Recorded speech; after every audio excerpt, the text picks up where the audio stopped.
Hey guys, welcome to a new episode of Sneak Peek. So I'm David. Yeah, I'm Brian. Yeah, it's been a long time. We've been doing other of our series. We had great reviews of sneaker collections from Ashley as well as Dexter.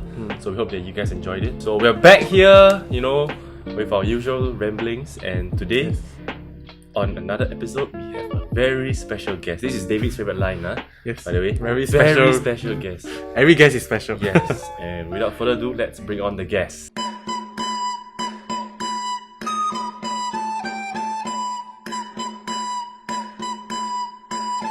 Anyway, so this is Claire. She's a staff of ours. Hi.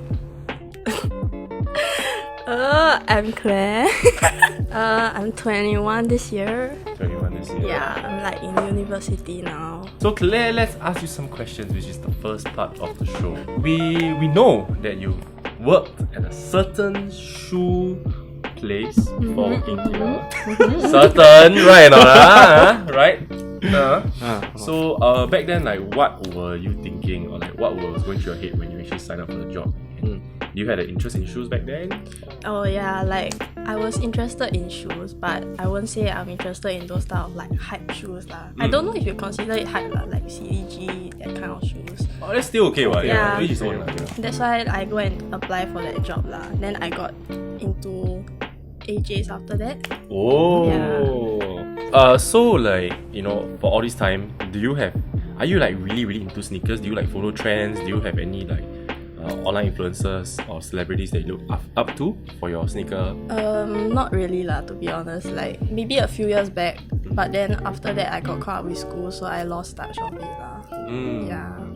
Okay, so we'll go on to the second segment of the show, which is the shoe review. Okay, today we are going to bring back the one and only Ducks. Panda Dunks. Now, why are we talking about this? Because this is arguably the most versatile and most popular dunk that Nike has put out like since last year. Everybody wants a pair.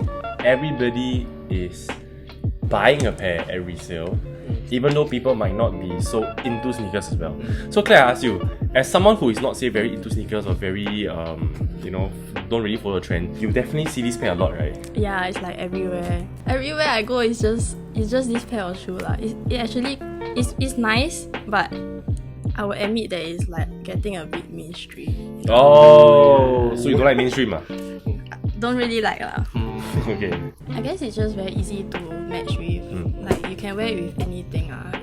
It's just very typical, like black and white. I mean, we previously reviewed the shoe with Jason before, and since then, I think Nike has done a lot of restocks for this lah. They keep restocking it every few months, cause like what I think Brian and Claire mentioned, it's getting a lot of very mainstream but still very clean and nice. So people like outside the sneaker game will still consider getting this lah. Now, the reason why we are reviewing this shoe again is because we want to talk about this very special box here.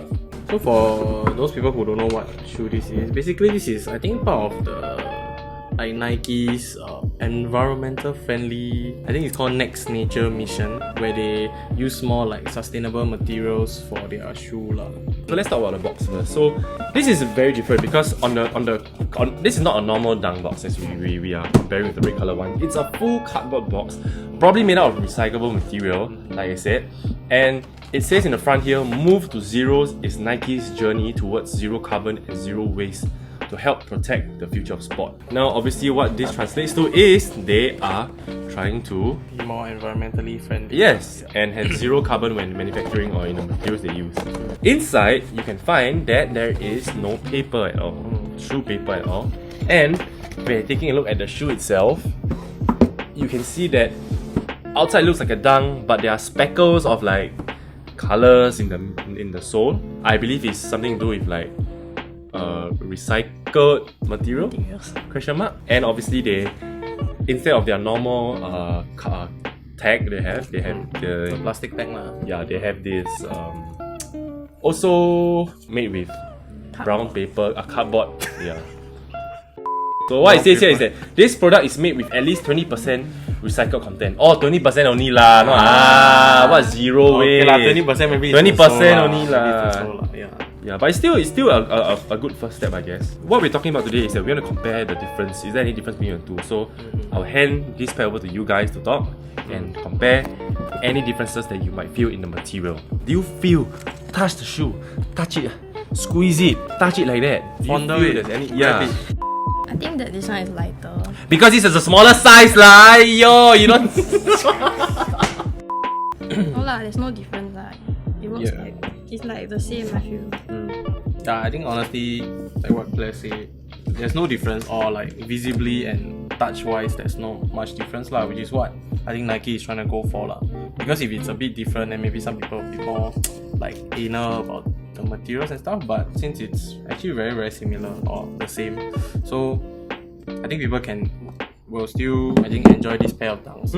Yeah. So I don't know why I've been holding back and I'm not saying this, but it's damn obvious that this insole is different color. They never say. I don't know whether they be rusty or what. Yes. But the insole of all the next natures are in a very fluorescent lime green. Yes. Now I don't know what this represents, but I'm sure that this Nike circle logo inside represents something to do with like Green for sustainability. oh, maybe, yeah, green for sustainability. But I don't think the uppers are recycled lah. Maybe like I said, some parts like 20%, maybe the sole lah, maybe the that way. soles. Yeah. So maybe perhaps it's just the soles and the box and stuff. So I think Nike is really doing a good job lah with this. So for this episode, we are going to lump the topic of the day together with the review, because we're actually going to compare the differences and then with the normal release as well as the next natures, because a very big controversy has come up that the black and white dunks are going to get their own release in the next nature version. Now what this means is that resellers are panicking because they're like, a lot of people in the resale industry, they consider this pair as like a classic, Money and shoot. even though this pair has released over and over again, that's why Claire, you can see so many people wearing it, the prices are still so high is because the demand is crazy. Unfortunately, the next nature dunks, now they have started off with a few colorways, and the resale prices on these are not good at all. Probably about 100 plus, 200 plus. Yeah, it's not Like, much, because of the colorway or because of like the box, the materials, it's something not standard. In terms of sneaker reselling wise, if something that is not standard, for example, you talk about the AJ1 KO compared to the AJ1, people tend to want less of it. We're gonna talk about how having a next nature version of some sneakers, who will benefit and who will harm, the resellers and consumers alike. Okay, from my standpoint, I think Nike is going towards the correct direction lah. Because I mean, previously they have a few projects like the space hippies, like the recyclable Yeah. shoes. But basically, it's like a environmentally friendly project also lah. They use recyclable materials to make certain shoes lah. But then it didn't do super well lah. So I think Nike is also following the dunk trend. Seeing that this is super popular and it probably a lot of people like this colorway because it's very clean and stuff. So Nike probably caught on to that. So they are trying to do like a maybe next nature kind of black dunk, so that they can still sort of save the earth but giving people what they want lah. Yeah. Honestly, I think it's better lah. I mean, for people like who want to buy this shoe but at a cheaper price, it's better for them, but it's bad for the resellers lah. Okay, so let's take a look at the picture. I want to show you guys the dunk first. So at first glance, right, this looks exactly the same. Yes. There's only one notable difference that I can spot. Okay, can you guys spot? I'll give you 10 seconds. 10, The tongue, 9, the tongue, 8, is 10 it? tongue. Yeah. Okay, 7, And the 6, back part. 5. Some parts lah, they switch the white and the black. The back part, this part also, they switch the black and the white. So the only difference that we find is that this here is white the tongue. and the sock liner inside is white as well, which I think is actually looks cooler, man. Like I think what David said already, from a consumer standpoint is great, because like I said, even people are willing to pay $400 plus for these, even though they're not into sneakers. I'm sure they'll be very very happy to compromise on a different kind of model, that at a way cheaper price. So it's really good lah. What is your price threshold? What would you pay for a black and white dunk in the next nature version? Max 300. Max 300, okay, which is very reasonable. Yeah, it is very reasonable, because these go for about 400 plus right now. So we will assume that the next nature version will be about 300 ish. Yeah. I guess really now the question is, will resellers jump on it? You know, is maybe the next nature going to be like the GR versions? The dream, of course, is for everybody who wants a pair of these to be able to walk into a store and pay retail. But you guys think it's gonna happen? No lah. Not really. Definitely not lah. As you can see for this pair, right? Yeah. Even I don't see like this pair sitting at shelves at maybe let's say JD Sports or Foot Locker.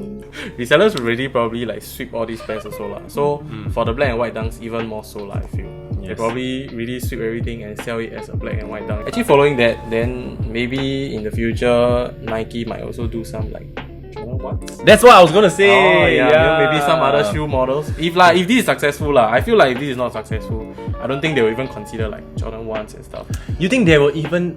I think they might lah. Like I said, they've Maybe done so much. They've done so many things to like the Air Jordan 1 line, like the AJ1 KOs, the mids. But if they come up with another AJ1 high next nature, But if there is, make sure the colorway is good lah, I think for one. Because you can see if the colorway is trash, I don't think people will notice it. If not, do a collab. Travis Scott! So we like to go on and say that, guys, we have our Conformity website out now. Ding ding ding ding ding. Let's do this faster. Yeah. I mean, our vision all along was to really focus on in-store service and the process and the journey with you feeling the garment and interacting with it before you purchase. But because of the COVID situation right now, we understand it's quite serious. Some people tend to really want to have that ease of purchasing online without any hassle, so we have succumbed to your wishes. It would be great if you guys can check it out. We have some special promo codes if you actually join our mailing list, and then this promo code is also stackable with Paste, and then you guys can get great discounts. Okay? So yeah, let's go check it out and shop. Okay, bye.